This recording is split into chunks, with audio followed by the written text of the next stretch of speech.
प्रदेश सहित हमारे महाराष्ट्र में कोरोना की दूसरी और जानलेवा लहर चल रही है। कोरोना की पहली लहर और दूसरी लहर में जी जान लगाकर दिन रात मेहनत कर रहे हमारे डॉक्टरों ने कई जिंदगियों को बचाया है। कोरोना की दूसरी लहर ने कई बीमारियों को हमारे सामने लाकर खड़ा कर दिया है। आपको बता दें, इन बीमारियों में से एक है म्यूकोरमाइकोसिस फंगस। यह सबसे ज्यादा खतरनाक फंगस है। आपको बता दें, इन्हीं सब विषयों की जानकारी देने के लिए आज हमारे साथ हैं नागपुर स्थित क्योर इट हॉस्पिटल के संचालक डॉक्टर रोशन व्यूपुरकर। उनसे हम आज जानेंगे कि इस जानलेवा बीमारी के क्या परिणाम है और क्या उपाय हैं। जागतिक महामारी है, मेरे ख्याल से कुछ ज़्यादा बताने की ज़रूरत नहीं है, सभी को सब कुछ पता है। तीसरी वेव की आशंकाएं जताई जा रही है और जहाँ तक तीसरी वेव आ भी जाएगी, जैसे सेकेंड वेव को झेला है, तीसरी वेव झेलना पड़ेगा, त्रासदी है। हाँ, इतना ज़रूर कह सकते हैं कि शायद अब प्रशासन जाग गया है, लोग भी जाग गए हैं। पहले वेव के बाद ऐसा मानना था कि शायद सेकेंड वेव नहीं आएगी या हमको कुछ नहीं होगा। सेकेंड वेव ने सबको दिखा दिया कि कोरोना किसी को नहीं छोड़ने वाला।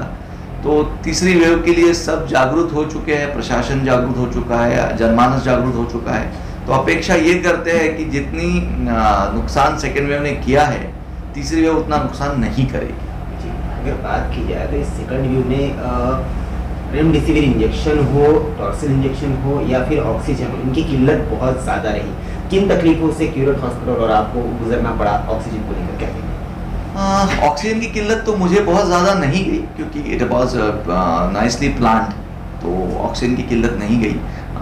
जब बाद में जब कलेक्टर ऑफिस से चीज़ें रेगुलेट होने लग गई तब तो और भी स्मूथ हो गया। पहले भी हमारे जो रेगुलर सप्लायर्स थे उन्होंने हमको बहुत अच्छा सपोर्ट किया। हमारे यहाँ पे विदर्भ गैसेस से आता था, तो मुझे आज सच ऑक्सीजन की किल्लत नहीं गई। रेमडेसिविर, हाँ, रेमडेसिविर की किल्लत बहुत गई, टोसिलिजुमैब की किल्लत बहुत गई। अब कहीं जाके चीज़ें रेगुलेट हो गई। टोसिलिजुमैब तो अभी भी रेगुलेट नहीं हुआ। लेकिन आखिर ये मेडिकल प्रोफेशन जो है, ये it's not about what is available, it's about कि what you can make best out of available. हम ये नहीं बोल सकते कि हमें ये मिल जाए वो मिल जाए, तो हर कोई इंसान संजीवनी मांगेगा फिर तो डॉक्टर्स का स्किल उसी में है कि आपके पास जो अवेलेबल रिसोर्सेस है उसमें आप क्या बेस्ट कर सकते हो।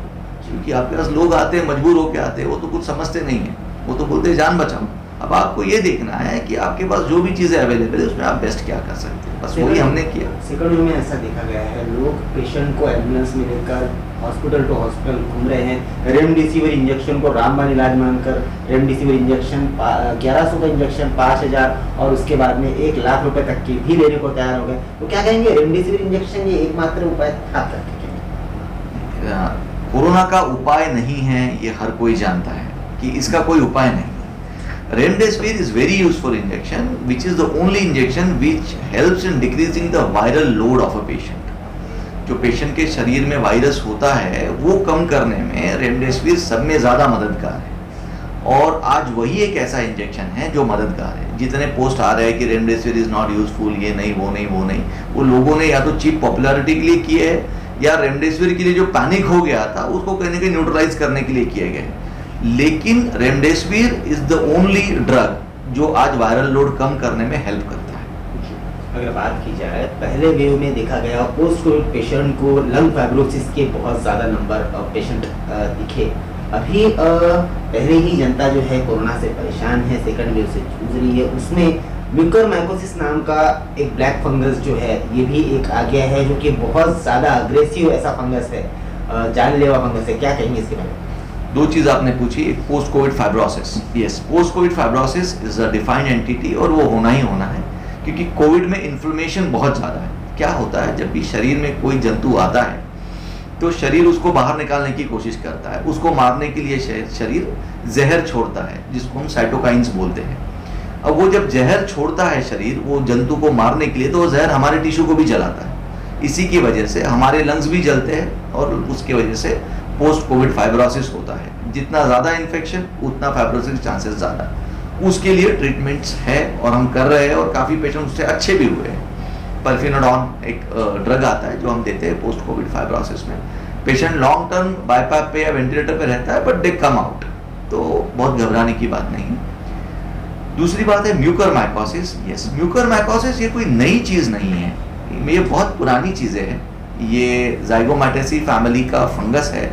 और ज़ाइगोमेटासी फैमिली में बहुत सारे फंगस आते हैं जिसमें एक म्यूकरेसी जो क्लास है वो ज़्यादा अफेक्ट करता है, इसलिए इसको म्यूकरमाइकोसिस कहा जाता है। इसका दूसरा नाम ज़ाइगोमाइकोसिस ऐसा भी है। जहाँ जहाँ नेचुरल डिजास्टर होता है, नैसर्गिक आपदा आती है, जैसे सुनामी हो गया, अर्थक्वेक्स हो गए, टोर्नाडोज हो गया, जहाँ धूल मिट्टी पानी लोगों के नाक मुंह में जाता है, गंदा धूल मिट्टी पानी, वहाँ पर ये म्यूकरमाइकोसिस देखने को मिलता है। कोविड में ये फेमस हुआ, उसका कारण ये है कि जो डायबिटिक पेशेंट्स है जिनकी इम्यूनिटी लो रहती है और जिनके ब्लड में शुगर का प्रमाण ज़्यादा होता है और ऊपर से उनको स्टेरॉइड दिए जाते हैं, तो ऐसे लोगों को म्यूकरमाइकोसिस होने के चांसेस रहते हैं। लॉन्ग टर्म ऑक्सीजन पे वो लोग रहते हैं और लॉन्ग टर्म ऑक्सीजन पे रहने की वजह से ह्यूमिडिफाइड ऑक्सीजन रहता है। ह्यूमिडिफाइड ऑक्सीजन में जो स्पोर्स होते हैं वो नेचुरली हमारे नाक में जर्मिनेट नहीं होते, लेकिन जो डायबिटिक पेशेंट होते हैं जिनके ब्लड वेसल्स में शुगर ज़्यादा होता है वहाँ वो जनरेट होते हैं, फिर ब्लड वेसल्स ब्लॉक करते हैं वो, उसके वजह से बॉडी का पार्ट सड़ने लगता है, वो सड़े हुए पार्ट में फंगस और बढ़ता है और ये म्यूकरमाइकोसिस स्प्रेड होते जाता है। तो ये है म्यूकरमाइकोसिस। जी, ऐसा बताया गया है कि म्यूकरमाइकोसिस नाक से होते हुए आंखों तक जाता है और ब्रेन पे अटैक करके फाइनली इंसान डेथ हो जाता है। तो ये किस तरह का एक अग्रेसिव ऐसा फंगस है? जैसे मैंने बताया रितेश आपको कि म्यूकर जो होता है ये नॉर्मल फंगस है, म्यूकरेसी नॉर्मल फंगस है। ये अभी भी इस हवा में है जहाँ हम सांस ले रहे हैं, उस मिट्टी में है जहाँ हम चल रहे हैं, लेकिन हमारे बॉडी रेजिस्टेंस की वजह से ये फंगस हमारे में अटैक नहीं कर पाता। लेकिन जब डायबिटिक पेशेंट होता है तो उसके इम्यूनिटी लो होती है, उसके ऊपर से कोरोना के बाद उसको स्टेरॉइड दिया जाता है। अब लोगों ने कई जगह पर ऐसा भी हुआ कि घर में इलाज कराया पैसा बचाने के लिए, या कुछ लोगों का इग्नोरेंस था, उनको ऐसा लगा डॉक्टर हमको लूट लेगा, तो उन्होंने घर में ही कुछ अनक्वालिफाइड डॉक्टर से इलाज करवाया जिन्होंने उनको इनएडेक्वेट स्टेरॉइड्स दिए, ब्लड शुगर कंट्रोल नहीं किया। अब इस फंगस को दो चीज़ चाहिए, एक तो ये चाहिए कि इसको बहुत सारा शुगर चाहिए बढ़ने के लिए, और दूसरा ये चाहिए कि आपके बॉडी का रेजिस्टेंस नहीं होना चाहिए कि जो इसको मार सके। डायबिटिक पेशेंट है तो शुगर पहले से इसको मिल गया और आपने स्टेरॉइड दे दी तो रेजिस्टेंस कम हो गया। अब इस चक्कर में ये म्यूकर ने ये किया कि ये नाक में से जाकर आपके ब्लड वेसल्स में जमा हो गया, ब्लड वेसल में ये प्रोलिफरेट हुआ, बढ़ा, ब्लड वेसल इसने ब्लॉक किए और मांस को सड़ाना शुरू किया।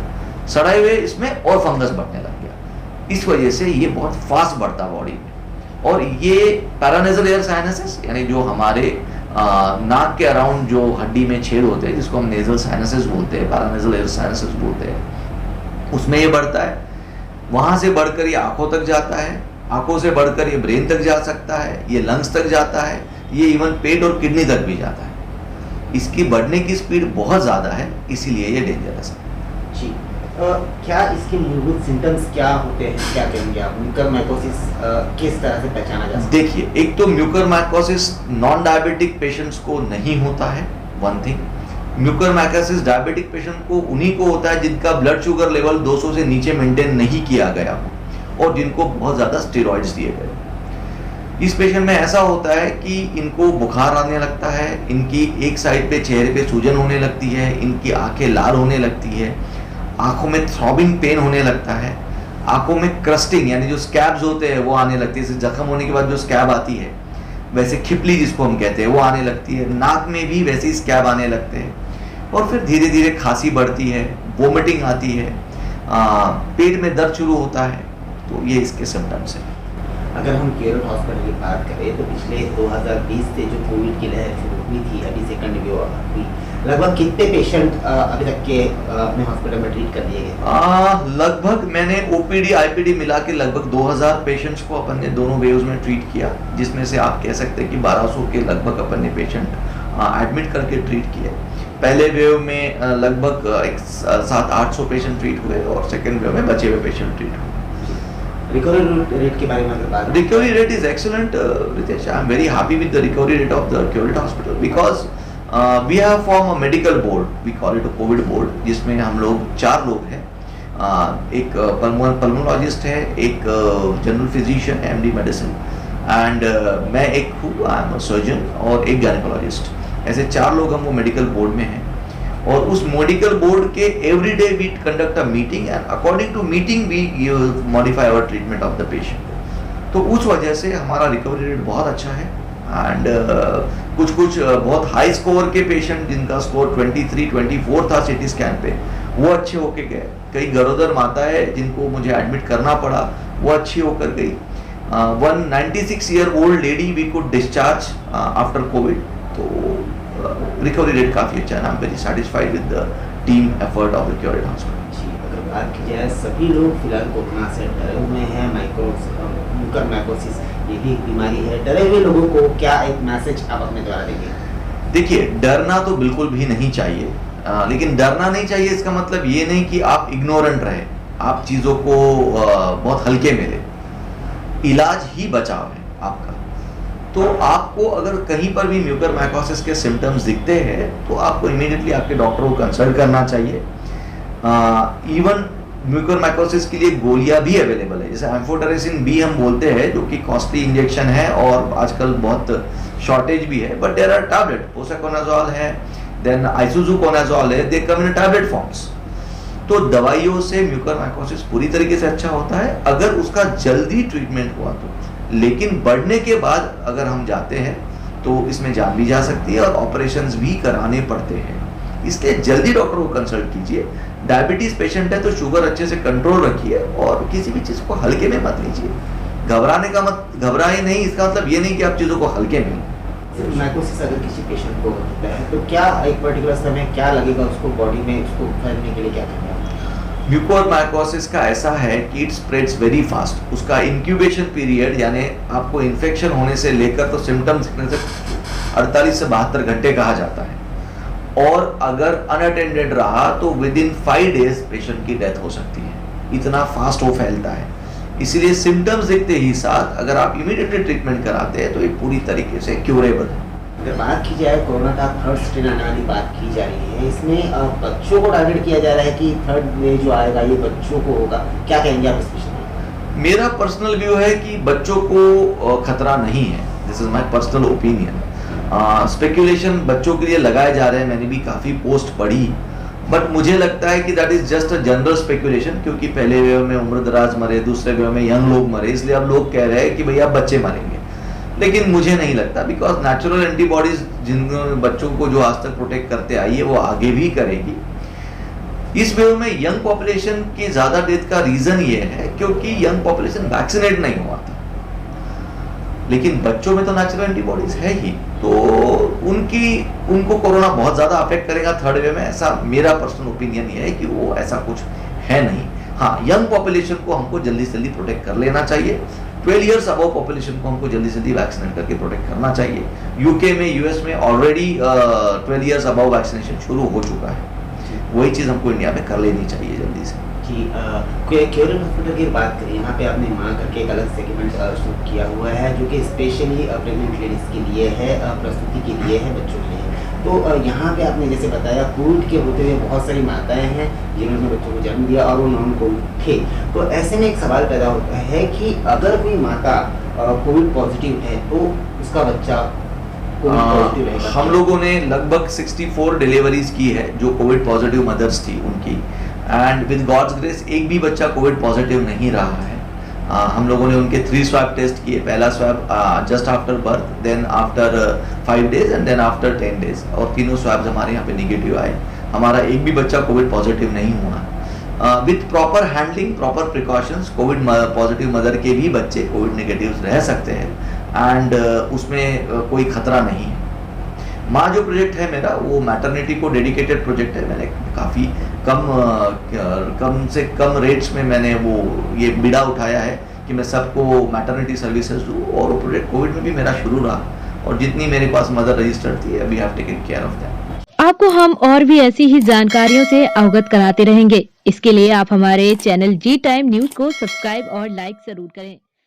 साथ ही आपको लगता है कि यह खबर, ये जानकारी और भी लोगों तक पहुंचना चाहिए तो कृपया इस खबर को आगे शेयर जरूर करें।